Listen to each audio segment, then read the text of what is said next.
So taning karaan nga balay. Kurang pwede tigag interviewon. Pwede ra kay video nako. Ay kon isud sa YouTube. Naman ko ikuan. Gamay ang gi-practice nga kuan. Unsa ni nga tuig na kuan bro? 1675 sir. 1675 nila nga So 348 nga years old na siya. balay. Yung structure sa balay, it's 90% original. 90% original. Lower wall made of coral stone. Mga boss rin nakikita original sa cave Alzan at saka yung Pero isang, kuya, thank you. Yung Fort Santiago lang yung medyo malawak. pero wala, close na. Ano po naman yun? Well, no? Pinakakaraan ng balay.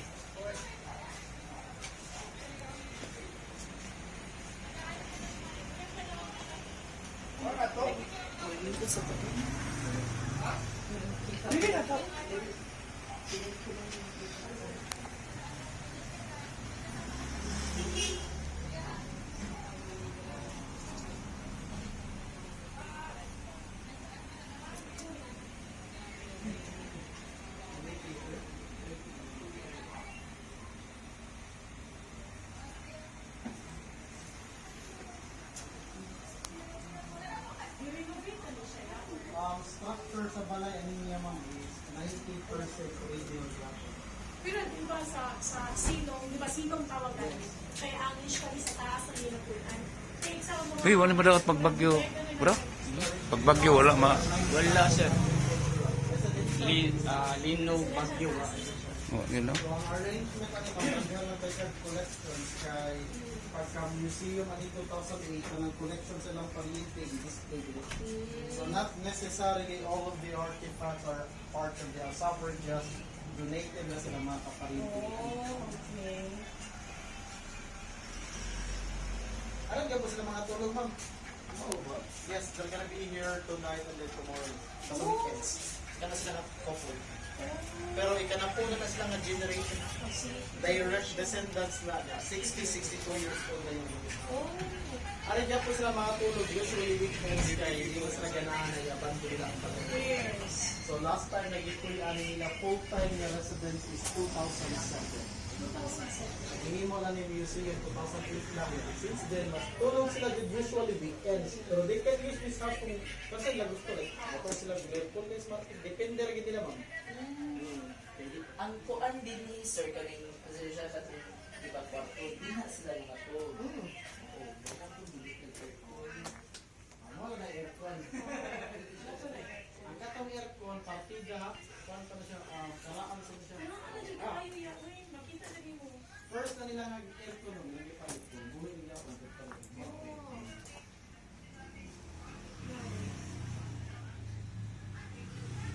Usually, nali mo ba sa balay sa unang lagi sila Mawin mo. na storage mo.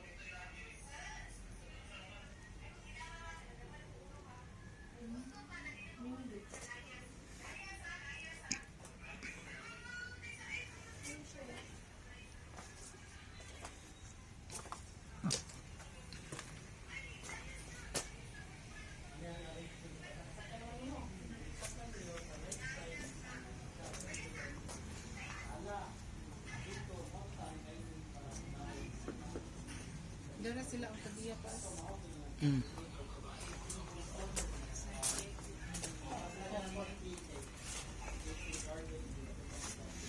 %90 pa ni siya nga kuhan.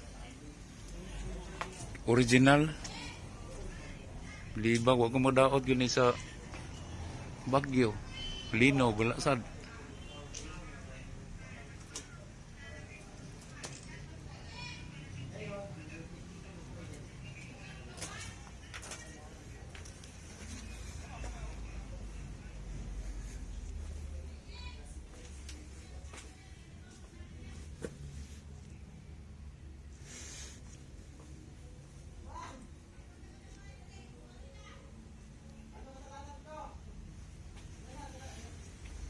Ang CR ay bangko ani.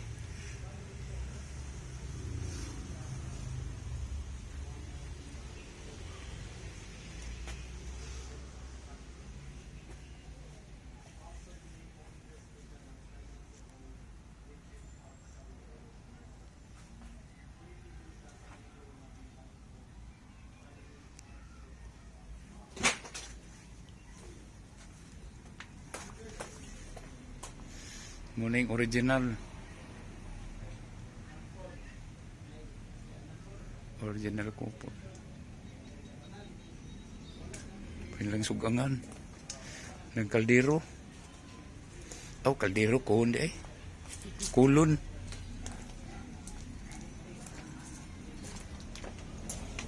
Kaldero lang ko.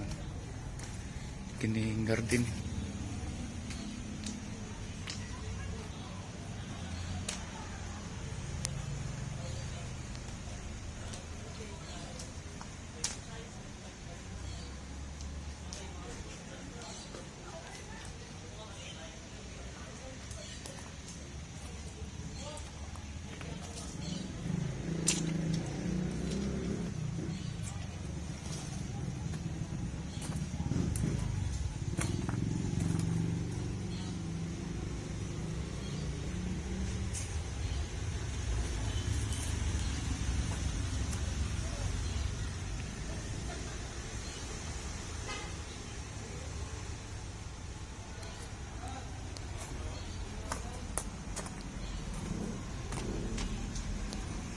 Ang wheels mo sa na pila na kat tuig laka century napagyapon hilaging gi-preserve.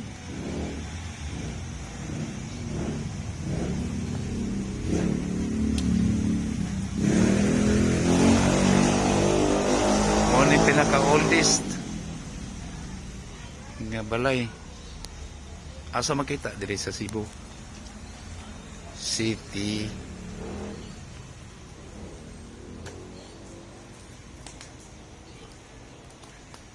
Wishing well din siya.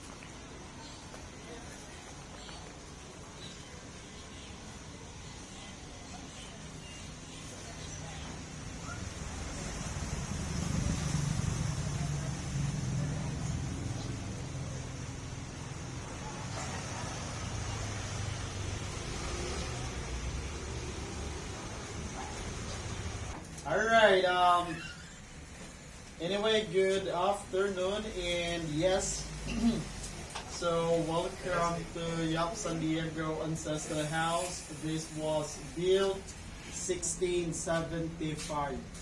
Alright, now considered as one of the oldest houses in the Philippines, and possibly this is the oldest Chinese home which is outside from China.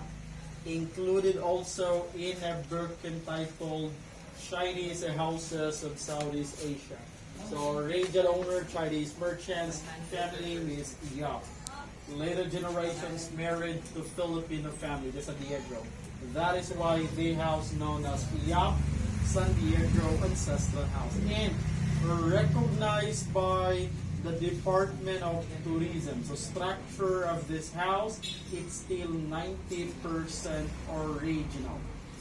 Lower walls made out of coral stones. And then original all of the pillars, the flooring upstairs, the staircase, and especially when you go up the roof, which is made out of clay, somewhat known as terracotta or Chinese brick tiles, locally known as Isa. Now, all of the artifacts in here, even upstairs. So these were collections of materials from 16th century down to 1940s. And they were owned by different generations of family as well. So now, that wedding photo there, all of those family portrait of painting upstairs, they're now the present owner, direct descendant Sandiego, considered now to be on the 10th generation. 60, 62 years old, the couple now. And they will be here tonight and then tomorrow night, because they still sleep here every weekends. So the family is still using the bedroom upstairs. why they don't want the house to be totally abandoned. So the last time they actually live in here, full-time residence is 2007, full-time. They just moved out when they converted this house into museum 2008, and since then they only sleep here on weekends. Then one more thing, exact arrangement of the house goes like this before. Honestly, it doesn't have a lot of collections in here, lower part. This was used only as a storage area for livestock and agricultural product way back then. So normally people always live in the upper part of the house. So this is locally known as silong, pagbabato ng bahay. And then there's no concrete ground floor. It's just like this, plain earth, the whole ground view.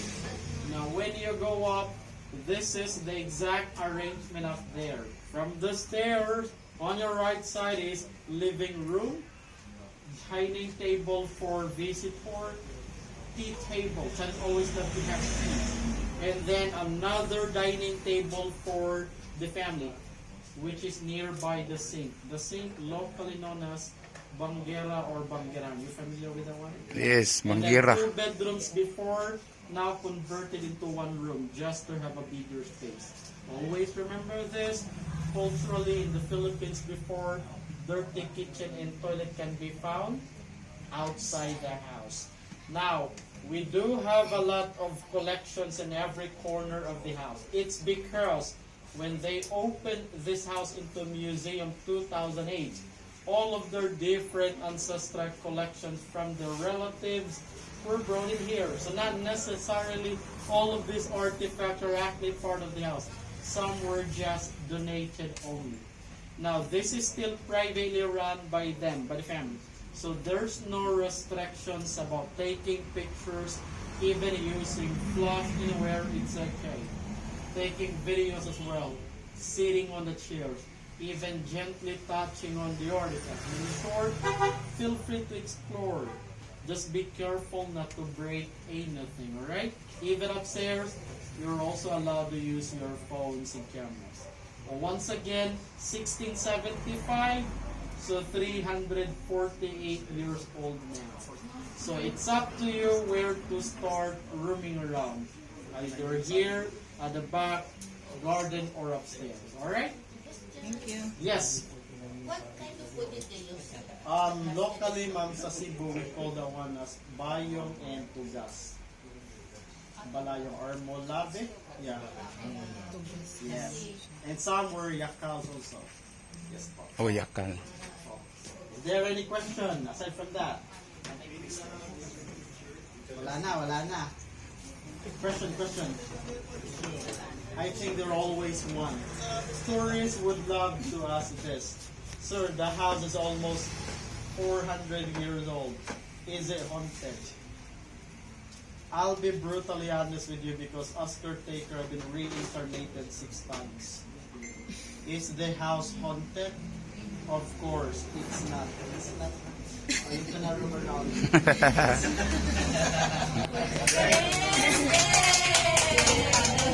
Thank you sa pag-orient. Maraming salamat, bro. Thank you. Perfect. Hindi naman daw